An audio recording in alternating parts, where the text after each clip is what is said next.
High বন্ধুরা, দেখো অন্যদিন কাজের ভিডিও নিয়ে থাকি। আজকে একটু রান্না করছি বলে রান্নার ভিডিও নিয়ে চলে এলাম। এমন কিছু রান্না নয় এটা, মানে এটা এঁচোড় রেসিপি। দেখো কে কীরকম করো জানি না। প্রথম তেলটা গরম হচ্ছে। এখানে দেখো পেঁয়াজ কুচি, টমেটো, ধনেপাতা, আদা রসুন পেস্ট করা আছে, আর হলো এঁচোড়, আলু, মটরশুঁটি। দেখো অনেকটা ছোলা দিয়ে খায়, এটা মটরশুঁটি দিয়ে করলে রেসিপিটা আরও ভালো হয়। তেলটা ততক্ষণ গরম হচ্ছে। এটা তো 3 মিনিটের ভিডিও, বেশি এ করে দেখানো যাবে না, অসুবিধা হবে। চলো নেক্সট দেখাচ্ছি। তো তেলটা এসে গেছে, তাই একটুখানি আমি আগে ফার্স্ট তেজপাতা দিয়ে দিলাম, একটা লঙ্কা, শুকনো লঙ্কা, একটুখানি ডালচিনি, মানে একটু সেন্টটা ভালো হওয়ার জন্য, আর অল্প একটুখানি রাঁধুনি মশলা। রাঁধুনি মশলা এই কারণে দেওয়া, জিনিসটা বেশ ভালো লাগে খেতে।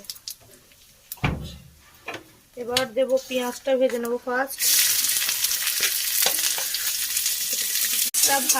দেখো পেঁয়াজটা একটু ভেজে ভেজে নিচ্ছি, লাল লাল একটু সামান্য করবো, বেশি করার দরকার নেই, এটা ভেজতে হবে না, সামান্য একটু করবো। দিয়ে দেবো টমেটো কুচোনা,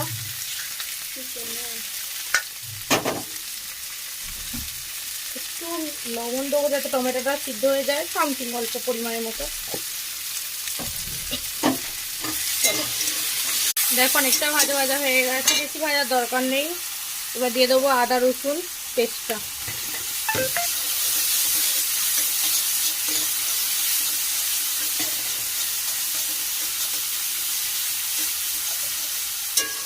একটুখানি আদা রসুন পেস্টটা দিয়েছি, একটু ভাজা ভাজা করবো যতক্ষণ না তেল ছাড়ছে।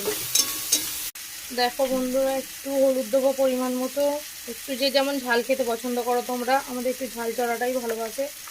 একটু ধনে গুঁড়ো, একটু মিষ্টি মশলা,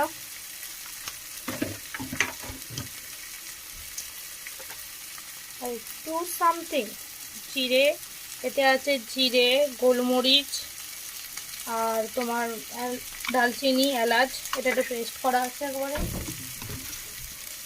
দিয়ে একটু সামান্য জল দেবো, যাতে না মশলাটা একটু ভেজে ভাজা ভাজা করে নিয়ে একটু জল দেবো। দেখো একটু জল দিয়ে দিচ্ছি।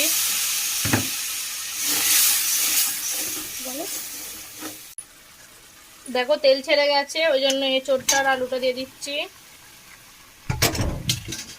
আমাদের আলুর একটু জলটা ফেলে নেওয়া হয়, গেলে জলটা ভাবিয়ে জলটা ফেলে দেওয়া হয়। আমার সুগারের পেশেন্ট আছে তো, ওই জন্য আলুর জলটা ফেলে দেওয়াটাই বেটার। এবার দেখো কষছি।